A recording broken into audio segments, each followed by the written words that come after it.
Hi, I'm Kayla Hathaway, partner here at Simpatico. I'm launching our climate.edu channel to help students learn about the degree programs that are training the future leaders of the green economy.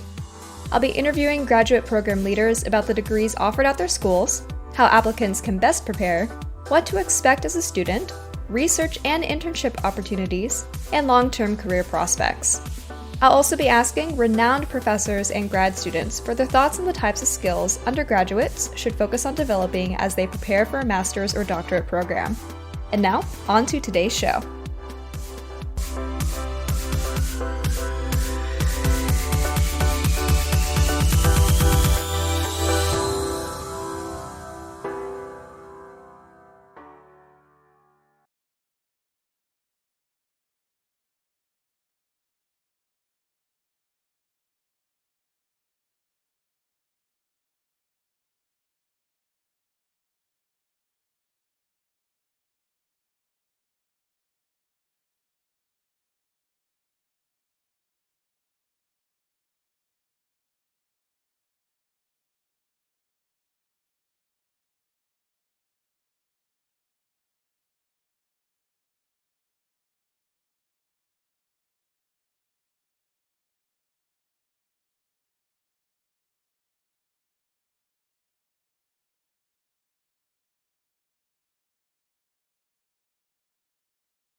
Good afternoon, everyone. Welcome back to Climate EDU, where I talk with academics about a wide variety of research, career programs, internships, published literature, and everything related to academia. Today we have a lovely returning guest, Jordan Jones. She's a PhD candidate at the Department of Atmospheric Science at Colorado State University, where she researches large-scale tropical climate variability and its relationship to tropical cyclone and hurricane activity. Today, we're going to be talking about Colorado State University's recent 2-week Atlantic Hurricane Season Forecast Report that covers the dates of August 19th to September 1st. Jordan, thank you so much for coming back on the show. How was your week? Doing pretty well. As you can imagine, it's been a hectic week as well. I'm actually not even sure if this is like a good thing or a bad thing, but we did forecast for an above normal 2 weeks, and it is turning out to be just that. So yeah. Literally day one, and it's like watching three storms in the Atlantic. Right. Would you like to go ahead and tell us a little bit about the storms that are currently being watched right now? Sure. So just yesterday, we actually had 2 invests within the North Atlantic. That's Invest 97L, which is just to the east of the Lesser Antilles, and then Invest 98L. Actually, that's the other way around. Invest 97L is in the central North Atlantic or central Caribbean, and 98L is actually to the east of the Lesser Antilles. Both of them have intensified to be Tropical Depressions 13 and Tropical Depression 14. Oh man. And do we have any updates about Hurricane Genevieve that formed in the Pacific Ocean a couple days ago? Yeah, so Hurricane Genevieve has also been downgraded to a tropical storm from a Category 4. So that's probably like a timely degradation of that storm. So so was Hurricane Genevieve the strongest cyclone that we've had this year so far? For the Eastern Pacific, yes. Yes. The entire tropical belt has been pretty quiet this year. And I think the Western Pacific sort of led the charge with that, but has sort of mellowed out since I think it was Amphan. Yeah, I remember reading the news about Amphan. That was about like 2 or 3 months ago when it was going up towards that was on the east of India that went up to Bangladesh, right? Right. And then we had the other one on the west coast of India. Dang. Well, so before we dive into the big report, a question that I wanted to ask, since with Hurricane Genevieve, there was a lot of chit-chatting on Twitter about how that cyclone just rapidly intensified from like cute swirling clouds to monster storm heading to Yeah. Baja California. So if you could, for those of us that don't know why hurricanes do that, could you give us a bit of an explanation on what causes a rapid hurricane intensification? Sure. So, as the name suggests, a rapid intensification is really just the rapid intensification of a storm within 24 hours. Mhm. And it is associated with just really favorable conditions in the environment. There's also just, it's a combination of favorable environmental conditions and also just that part in the storm where organization is just at its peak so that it can really just move into a different category of storm. um, there is a developing weak La Nina within the Pacific, meaning that it's really cool waters. I suspect that what happened was that Genevieve moved from this body of cooler water to a body of really warm water moving further north. So it just had, this excess of energy and it could just, spin up. You got like its hypothetical espresso shot. Right. Right. Okay. Well, so with those conditions, with this new 2 week forecast report, when I was going through it, there was notes that these 2 weeks are going to be pretty active. Right. And like you mentioned earlier, starting out, we already have 2 storms since the forecast came out yesterday. And with the conditions that we saw on the Pacific, are we seeing similar prime conditions for the next 2 weeks for a cyclone formation in the Atlantic? Yes, definitely. And in fact, it's going to get even more favorable with the coming active phase of the MaddenJulian Oscillation. And just to put that into perspective, the MaddenJulian Oscillation is this sort of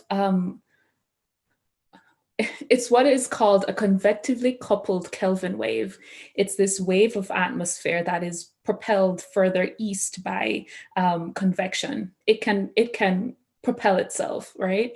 So if you think of like a train that is coming from India over to the North Atlantic, it's really just this convection that pops up and then it dries up again, pops up with convection, dries up again, which is why you hear us refer to the Madden-Julian oscillation in terms of phases.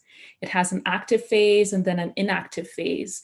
And the active phase is just these conditions of favorable, these are favorable conditions for enhanced convection or precipitation, right?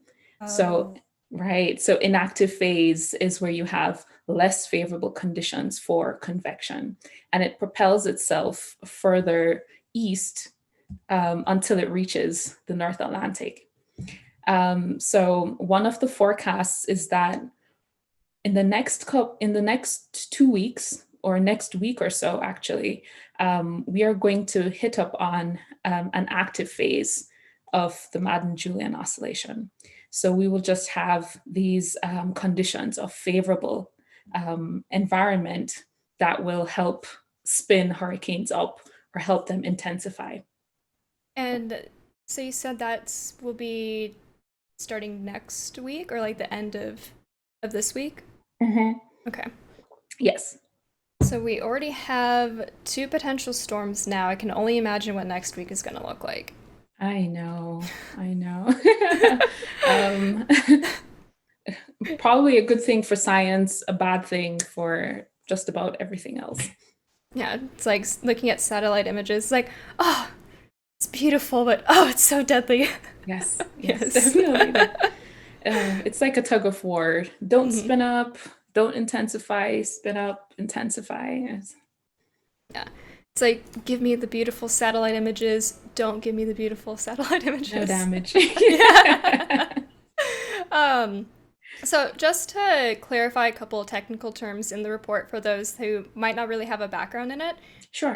in Table 1, I think it was in the first official page of the report or the second one, we were talking about terciles and how this um, part, like this time, like with this report, we have like above average tercile. So you just kind Right. of like elaborate a little bit on that term and like why it matters. Sure. Mhm. So a tercile just really refers to a particular third of the data. So it's like segregating or taking all of the data and just dividing them into three portions. Okay. And you can refer to one portion as the lowest tercile, right? So all of the seasons that are below normal or are abnormally low. And then you can talk about the highest tercile, which has all of your really active seasons or above normal seasons. And then everything else in the middle, which is near normal. Got it. And so when we're saying that this 2 week forecast is above average tercile, that's showing that we're Right. in the active. Uh, Right. We're in okay. the active tercile. Got it. Got it. Okay. Thank you so much for clarifying that portion of the document. And so since we had you on last week to talk about the like entire season forecast, if you could go and elaborate, like what's the difference between the 2 week forecast that we're Mhm. discussing today and the seasonal outlook that we discussed last week? Okay, great. Mhm. So the seasonal outlooks that we generally put out earlier in the year tend to be focused on what is going to happen between that August to October Mhm. portion, or actually the entire season, right? The 2 week forecast is a bit more targeted. It's about what's going to happen within the next 2 weeks. It definitely has a shorter forecast window. So it's not like the seasonal outlooks where we're all waiting for like the next 4 months for things to ramp up or next 4 months to see things happen. We're Mhm. out. We're already in the hurricane peak season, or that right that sharp, really active peak. So it's about one. Um, how far away is this activity? Where is it likely to form? And what's the probability of it making landfall? Mm. So it's not focused on the entire season as the seasonal outlooks are. It's it's more targeted, more specific, and in a shorter time frame. Got it. So with it being like more specific and in that shorter time frame, how do you use the information attained from these 2 week forecasts? So a good way to use these forecasts is to assess one, what the environment is looking like for those 2 weeks. Like I said, it's in a shorter window, so you know that any hurricane activity that is within your vicinity. Um, oh, actually, let me rephrase that. You can now assess what the outlook is like for hurricane activity within your vicinity by also taking into account what the environment looks like. So um, just earlier this year, we did have a strong Saharan dust layer event, which means that a lot of dust did move off of Africa and over the North Atlantic. And that dried out the air over the Atlantic for some time. There are still pockets of that air over the North Atlantic.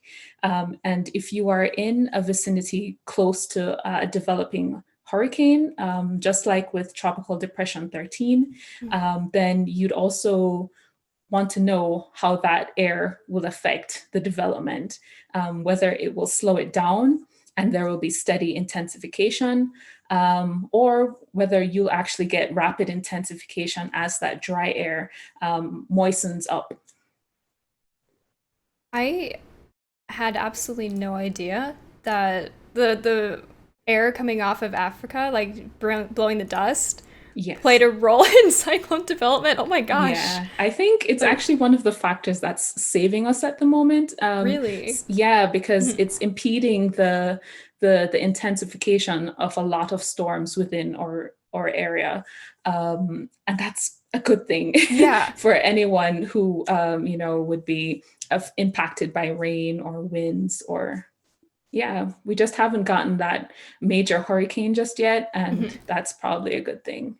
Yeah, like I'm still just sitting here with my mind blown because I remember reading like the Sahara, like the dust plays a huge part in like fertilizing a lot of like the ocean where it Mhm. lands, and I'm like, oh, that's so cool. It's like a natural fertilizer. But Yeah. hearing that those winds and air itself actually plays a role with dealing with cyclones, I'm gonna have to go down a rabbit hole now and start researching this. Like, wait, like it's such a complex system. Yes. Like, Yes. Earth is so cool. It is. Okay, so um, just scrolling through the report here, just picking out.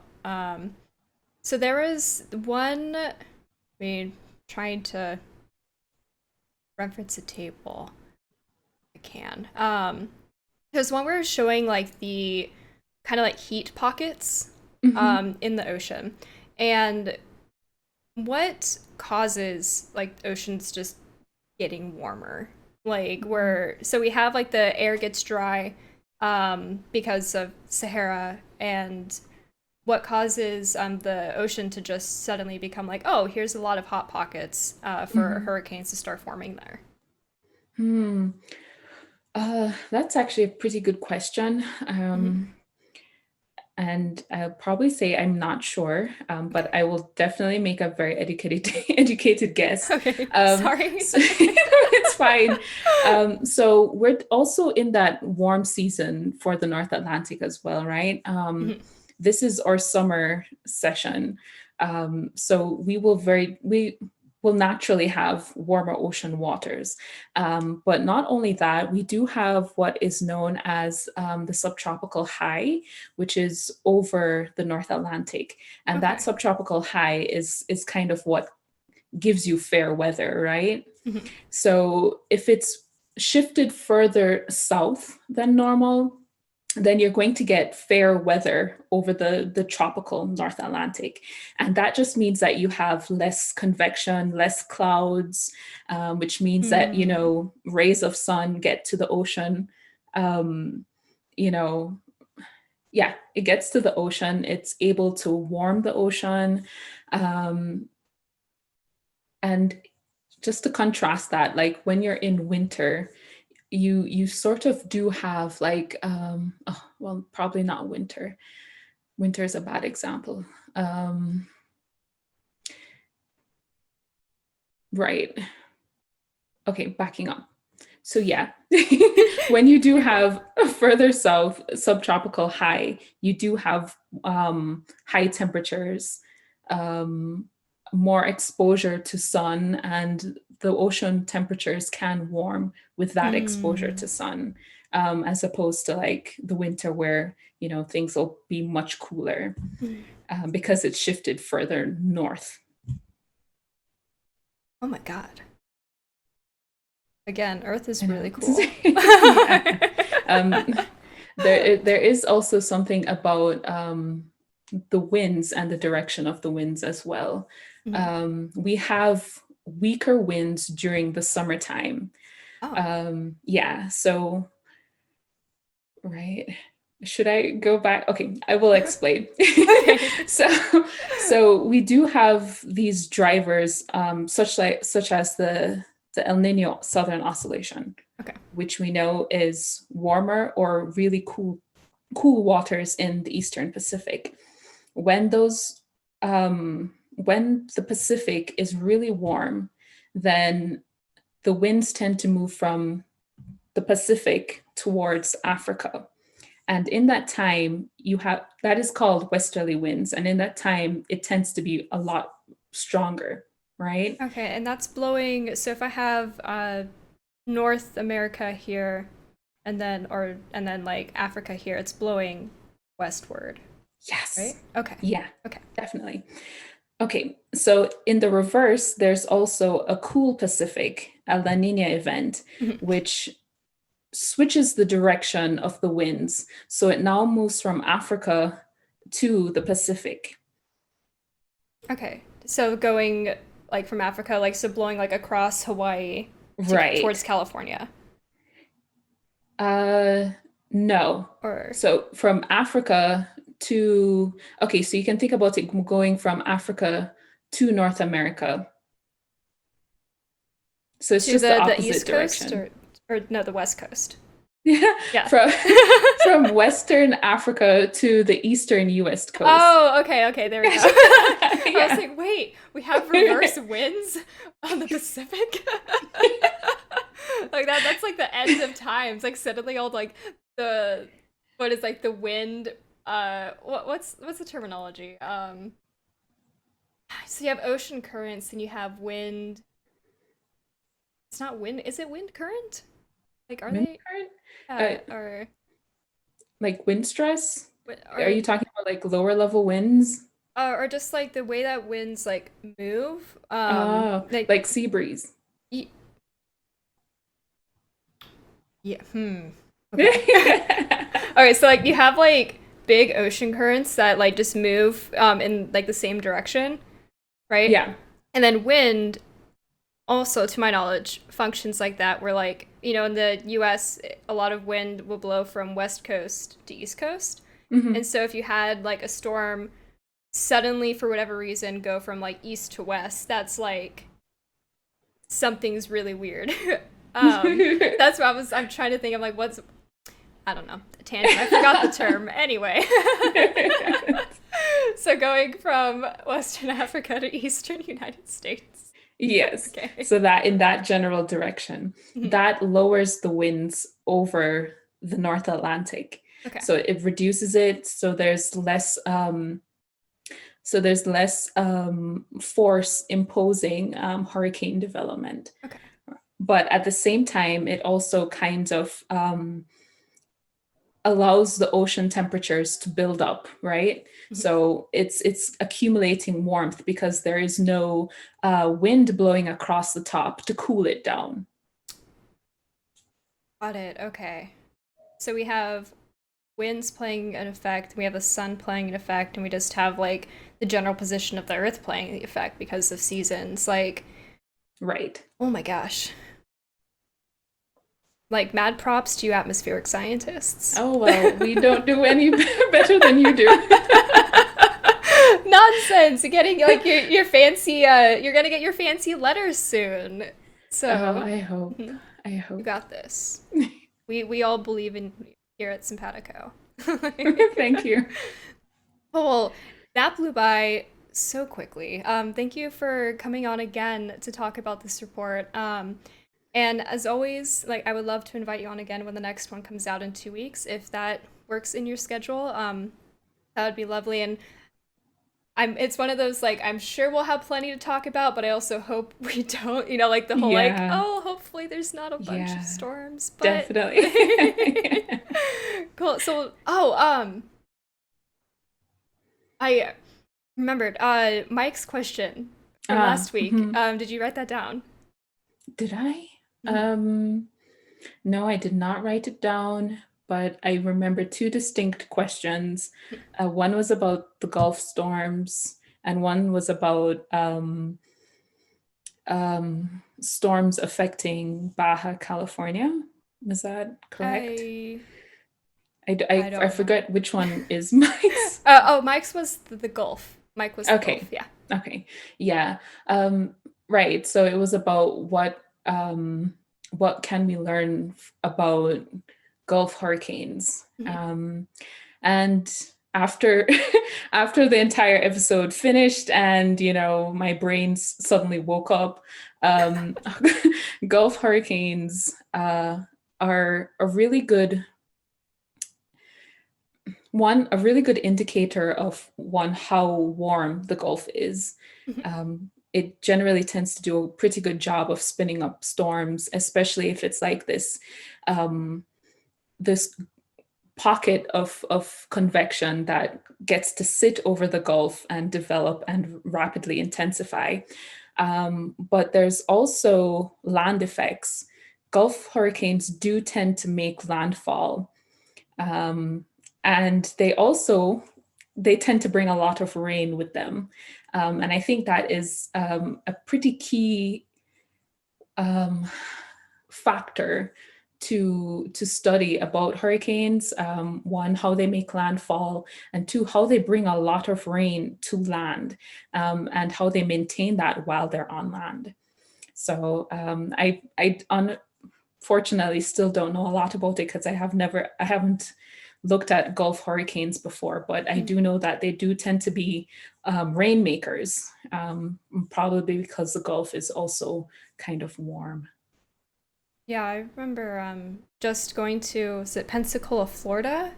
There was a total solar eclipse th 3 years ago now, Mhm. on August 21st, and I went to Florida to visit a friend before booking it up there. But the Gulf of Mexico during the summer, it felt like a bathtub.